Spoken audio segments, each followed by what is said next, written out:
I'm here at the site of the PSL protest that took place about a month ago, where protesters faced off with police over the increase in ICE deportations in the Atlanta metro area, which police have been accomplices to. Today marks 100 days since the federal government detained Spanish-speaking Salvadoran journalist Mario Guevara. Democratic state lawmakers blasting a decision on Friday to deport a Gwinnett County journalist sitting in ICE detention. Mario Guevara has been detained since June. That's when Doraville police arrested him as he covered a No Kings protest. In June of 2025, a wave of national protests against the Trump administration's increase in ICE raids flooded the country, culminating in a unilateral mobilization of the National Guard by the federal government and countless run-ins between protesters and law enforcement.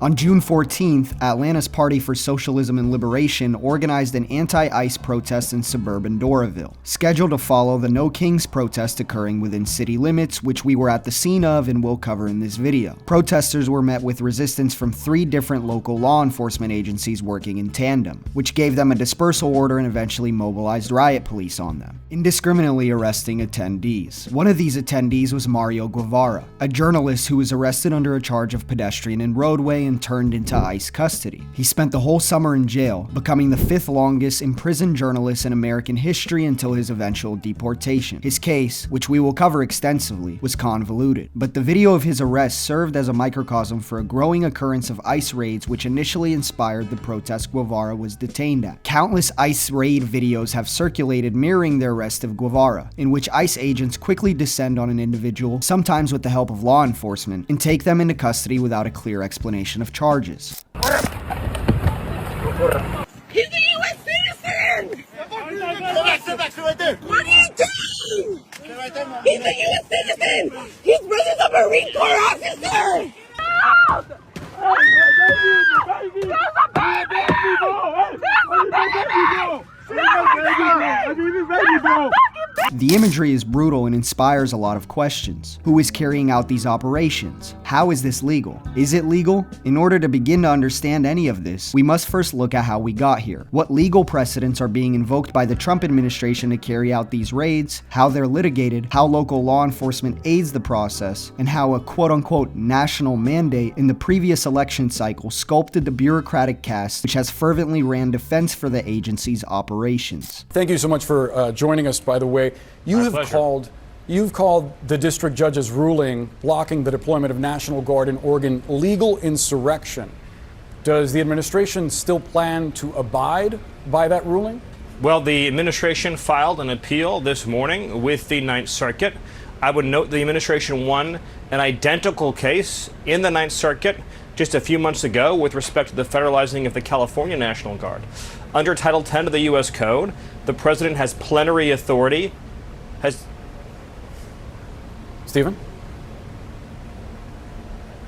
Stephen Miller has long been the face of legal defense for the Trump administration's immigration policies in the public sphere, and is nearing his 10th anniversary as a Trump aide in one form or another. He had stood by the president's side through all his legal troubles, worked for him as a chief policy advisor for the entirety of his first term, operated as a senior policy advisor in both of Trump's presidential campaigns, and spearheaded the Trump camps narrowing in on immigration as their focal point during the 2024 campaign cycle. Miller is the single greatest advocate for mass deportations in modern American history. Over the course of Trump's second term, he has proved himself to be the most consequential member of the new cabinet. Hailing from the extremely diverse region of Southern California, Miller has always had a visceral distaste for immigration. I will say and I will do things that no one else in their right mind would say or do. His early personal high school writing is filled with enraged soliloquies over an American social fabric being lost to demographic replacement. And the limiting of immigration and actualizing of mass deportations has been Miller's proprietary concern since his arrival to the White House. This concern often takes a racial shape, with his speeches centering around demographics and ethnic incommensurabilities. Who lives in your country determines what your country is.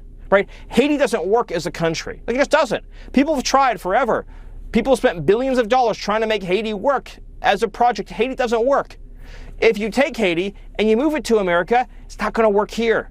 Somalia doesn't work as a country, has never worked as a country.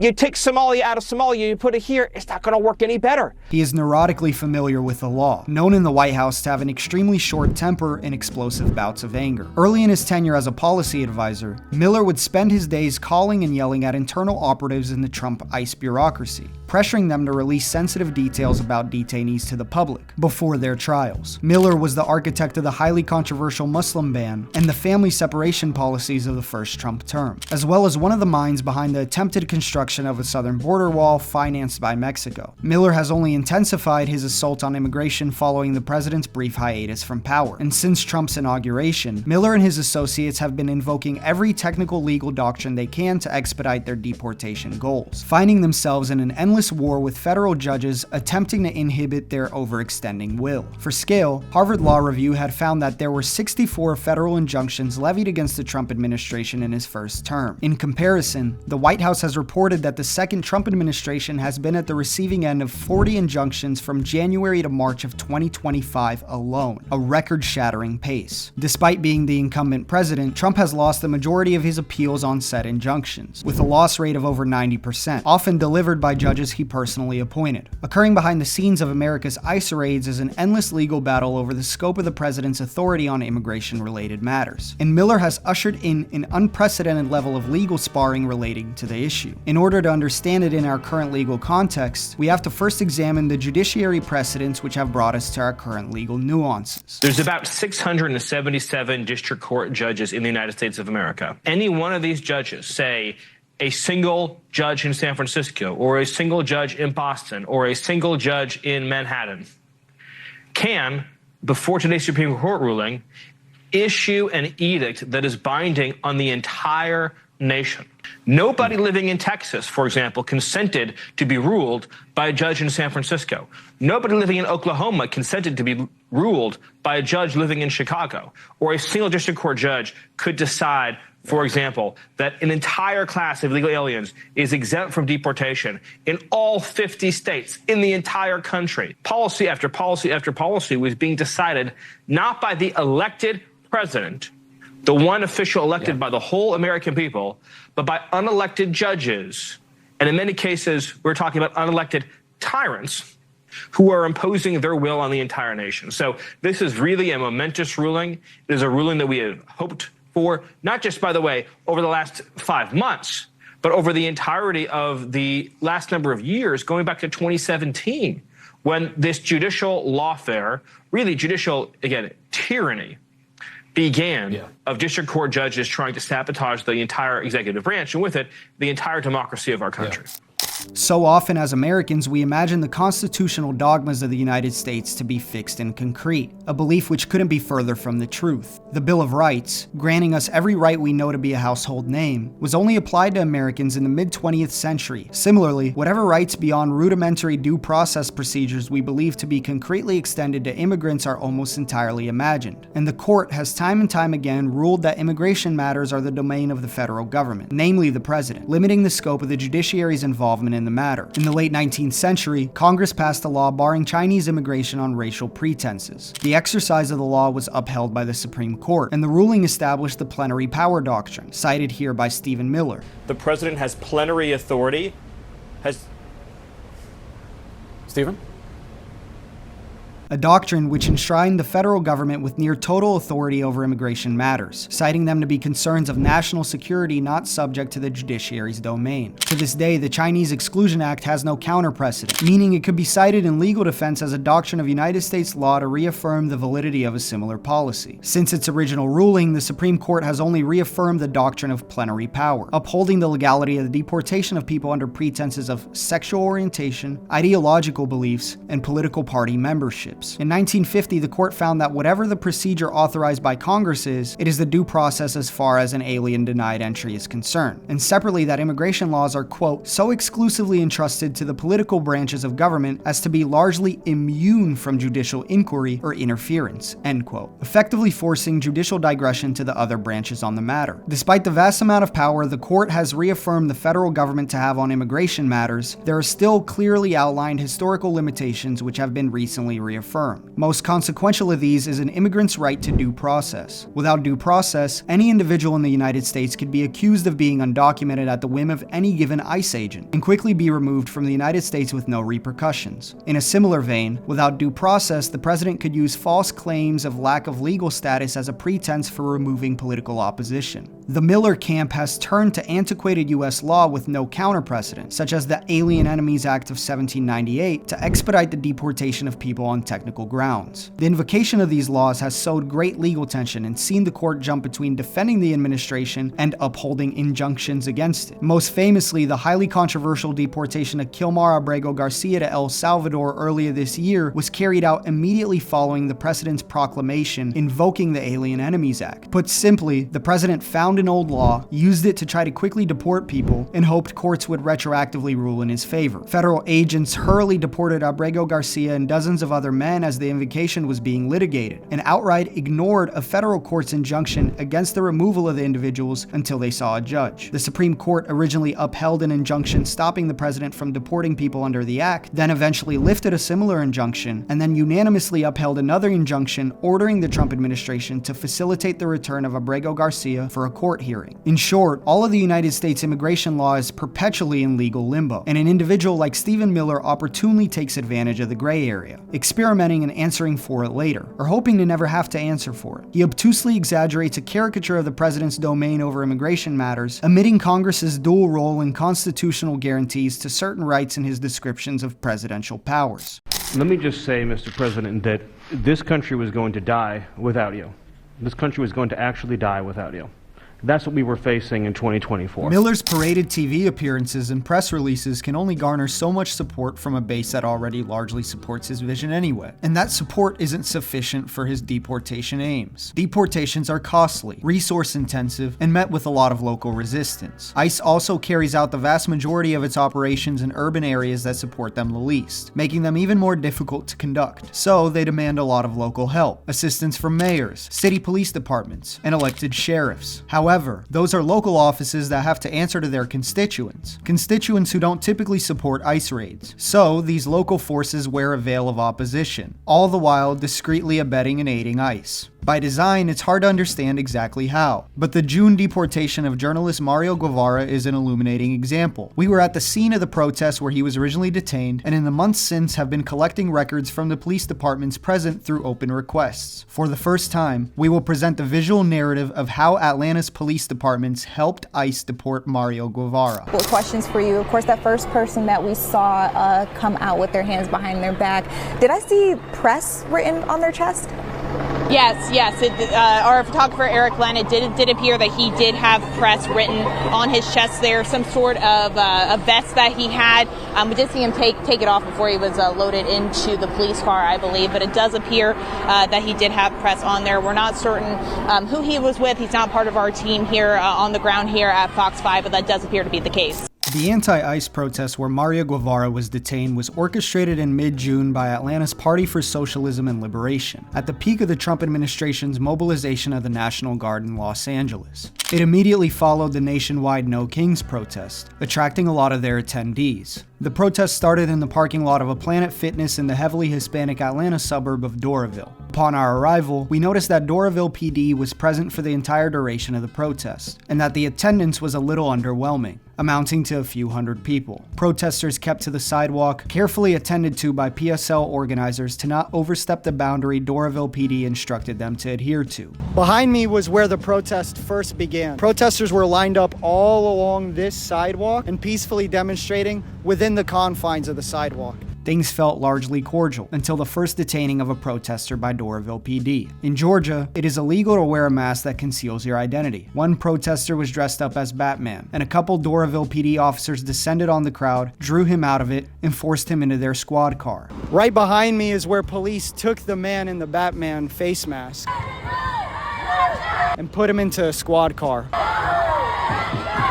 And that's when the tide of the protest really changed for the first time. This is when things first started to escalate. Some protesters turned their attention from the road which they were protesting on to the police line which guarded the now detained Batman. Keep your fucking mask on! They can't breathe! They verbally accosted the police officers. You got a mask on? Your fucking wife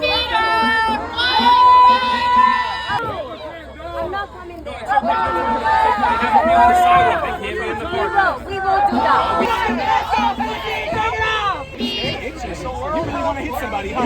No Trump! No KKK! No racist USA! No Trump! No KKK! No racist USA! One police officer, C. Hodges III, who we ended up following for the duration of the protest, seemed to be extremely on edge. No violence had occurred outside of the police apprehension of the Batman, yet this officer was frantically gearing up his fists and analyzing the crowd. Multiple officers proceeded to call for assistance from DeKalb Police, one of Atlanta's county police departments with partial limited jurisdiction over the city's eastern neighborhoods. A PSL organizer came up to me and handed me a jail support card to assist me in the event of my arrest, which at this point seemed to be inevitable. Moments later, the crowd mobilized onto the street, hoping to march to the on-ramp of I-285, one of Atlanta's busiest interstates. Squad cars rushed past us on the left-hand side of the road as protesters marched in the direction of the on-ramp.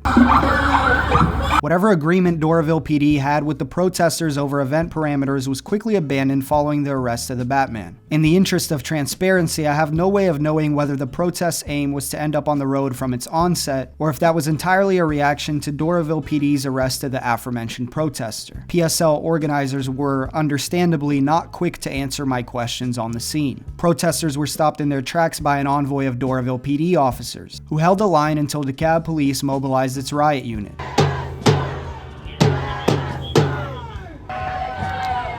I made my way to the front where tensions were at their peak.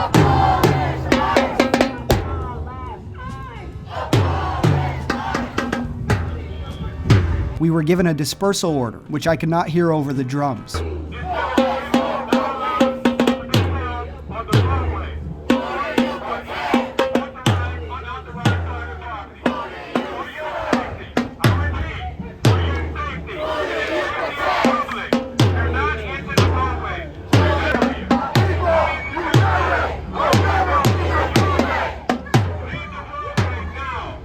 I asked Officer Hodges what was being said over the PA. He didn't really clarify. I can't speak to his nuanced understanding of the law, but he made explicit that the situation was not going to end in conversation or in a successful protest descent onto I-285.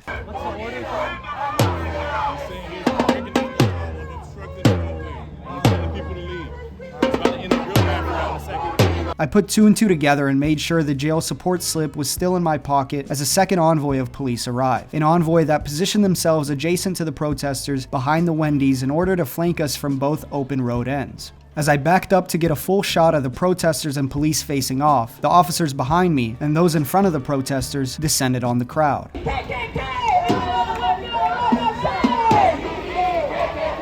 I hurried back to the protest line, where police then tear gassed, smoke grenaded, and batoned the attendees.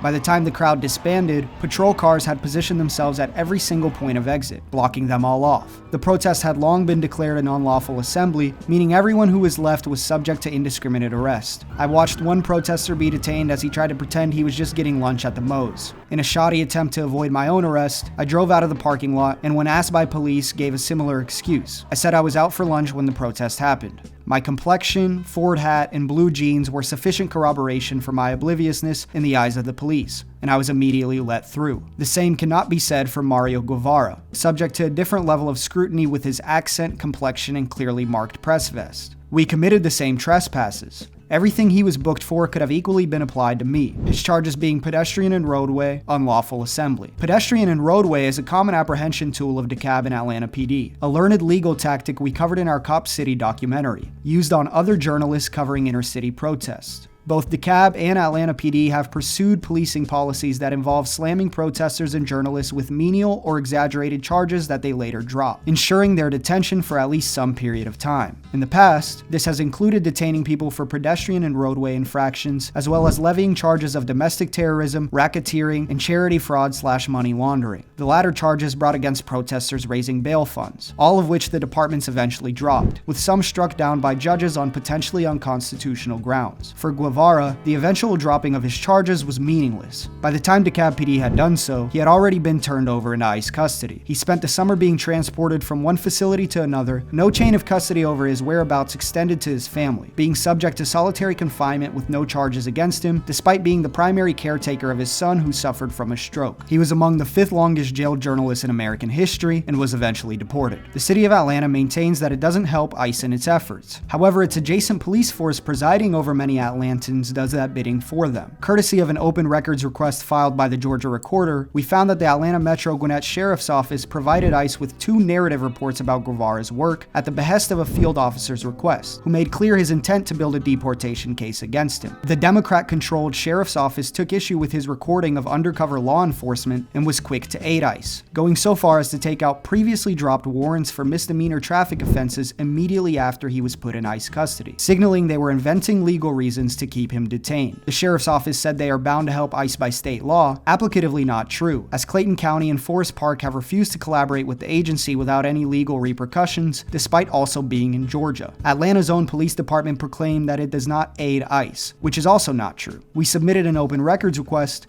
almost exactly the same as one requested by the Atlanta Press Collective, concerning Atlanta PD's surveillance apparatus. Atlanta is the most surveilled city in the US, in part because of a company named Flock Safety. Flock cameras are positioned all over the city with license plate reading information and cataloging software for the explicit purpose of developing a vehicle footprint of Atlantans. And APD personnel can search for said info, with each search being recorded in a database that provides an officer's reasoning for a search. The open records request, delivered to the Press Collective, shows us that multiple searches were conducted for alien location and ERO assistance, enforcement removal operations, i.e. the deportation force of ICE, meaning the agency likely abetted ICE in some removal operations. The reality is that ICE receives multi-operational backdoor assistance from local forces pretending to oppose it. These, quote, progressive forces, like Mayor Dickens and the Metro's sheriffs, want their constituents to believe that their hand is forced and that there is no collaboration. They know their power is preserved in their constituents' ignorance. They want people to believe that this is an issue so federally concentrated that there is no role left for them to play, when in reality, without their assistance, operations are almost entirely futile. Mario Guevara was a story of a journalist on the receiving end of that assistance. His immigration status was complex. He first came to the US in 2004 seeking asylum from El Salvador, where he was targeted for his journalism. ICE says he had overstayed his welcome after a removal order in 2012, but by the time of his deportation, it was made evident that he had legal work authorization to stay in the States. As a consequence of this collaboration, he remains estranged from his family in El Salvador. Speaker Mike Johnson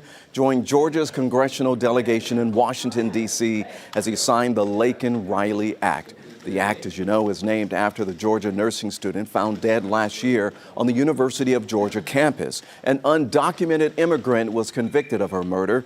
The bill requires the Department of Homeland Security to detain undocumented immigrants who are charged with nonviolent crimes. The Laken-Riley Act is now... Georgia is a purple state, currently represented by 2 Democratic senators, an anomalous tenure as the state ossifies its Republican base with every new election cycle. As a result, Georgia's representatives often diverge from their Democratic peers in their legislative sessions, commonly contradicting their own words with their votes. Both Warnock and Ossoff, the state's Democratic senators, called for an investigation into the deportation of Mario Guevara and the deaths occurring in ICE custody within Georgia's borders, 2 since Trump's inauguration. The first being a 68-year-old Georgian grandfather who was in stellar shape for his age before his apprehension and ICE detention on April 9th. By the time of his son's visitation not even 1 month later on May 4th, Avellaneda Delgado was not only effectively nonverbal, but he was almost entirely immobile. He would die the next day in ICE custody as the agency refused to disclose any medical information about him to his daughter, who only hours later would receive a phone call from the Mexican consulate delivering the news of her father's passing. ICE never reached out to her directly, not even to provide additional details. The other case involved 45-year-old Jesus Molina Vea, who was found unresponsive in his cell in ICE's custody at the Stewart Detention Center in Georgia. Hours later, he was pronounced dead by suicide, and ICE launched an investigation which corroborated its own findings. No independent body ever confirmed the cause of death. Despite the 2 senators' advocacy for the investigation of ICE activities in Georgia and their alleged opposition to their conducting of operations in the state, both senators voted for the Laken-Riley Act,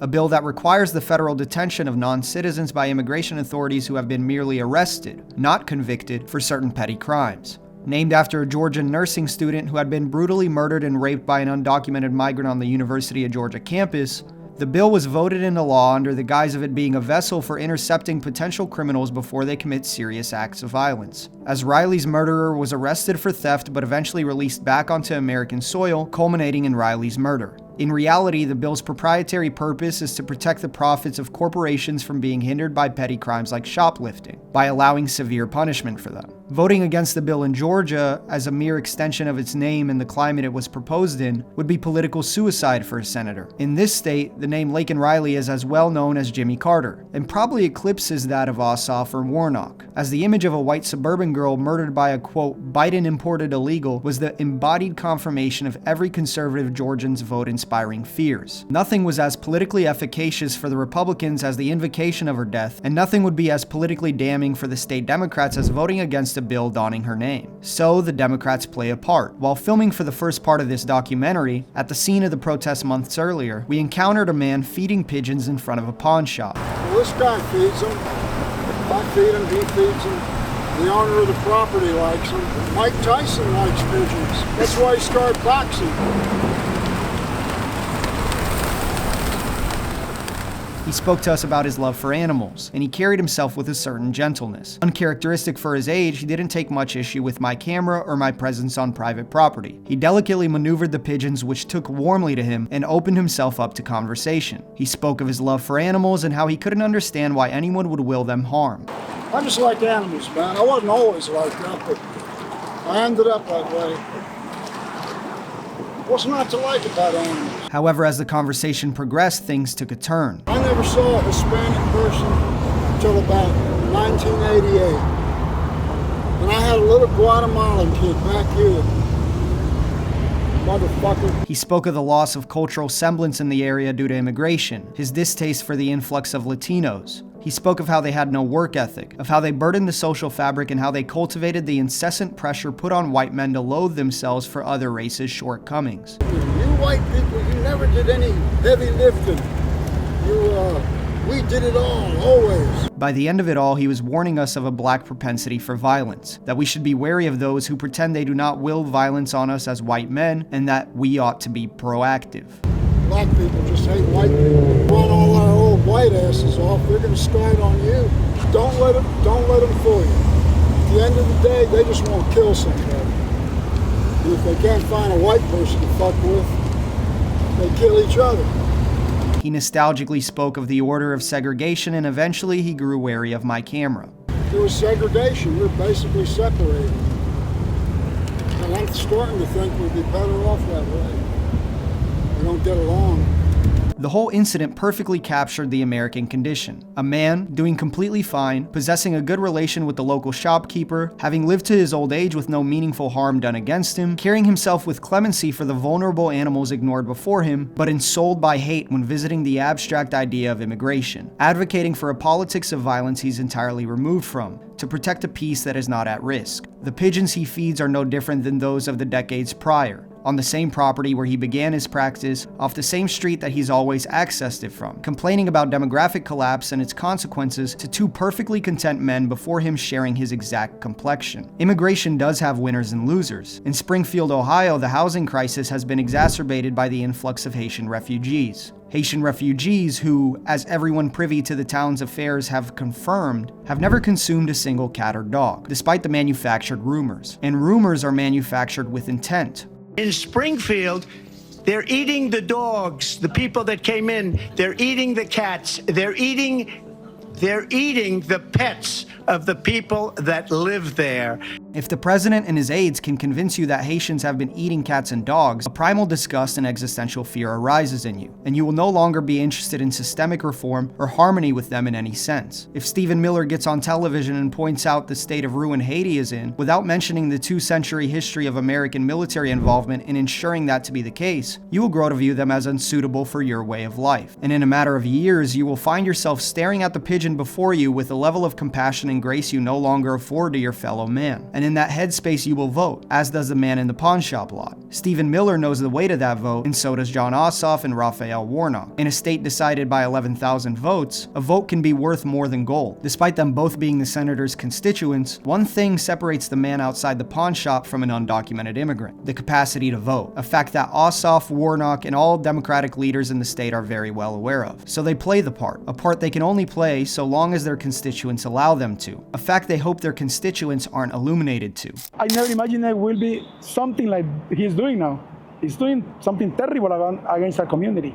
This week, he gets to enjoy time with his two sons, who came to visit. Relegating someone to an identity assigned to them is an inexplicable loss of self. One could sit all day and debate what qualifiers one must meet to be an American and, in the process, lose sight of their humanity entirely. The quote, right process of immigration, as covered earlier, is perpetually in legal limbo. One can enter the US through completely legal means, say through temporary legal status, and then the president could eliminate that program in its entirety, also a legal act. After that, they can be relegated to merely an illegal immigrant, a title which invites all sorts of violence, as we've seen play out this year especially. But it's important to ask ourselves, does that supposed transgression really mean they are deserving of all that comes with it? The deportation of Mario Guevara was not just some abstract removal of a person in a vacuum, but a course of action that separated an American family, deprived someone of their caretaker, of their father, deprived a church of their beloved congregate, a wife of her husband's embrace. And when that becomes the nation's cultural norm, the only question that's left to ask is, what value is this defending? What does an America that encourages this stand for? What does it represent in its name other than a vapid demonym, only denoting a nation which stands directly in contrast to its supposed values?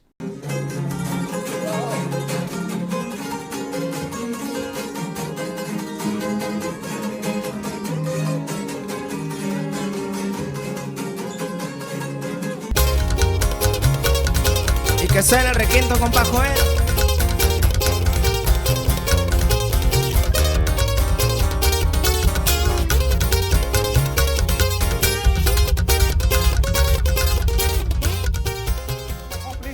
For my work. Don't leave there, please. Thank you, officer. Thank you. Dirty in the road. You reporting, officer. You reporting, officer.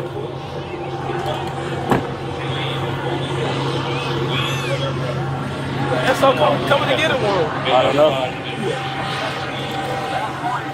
Hey, he didn't notify who he arrested.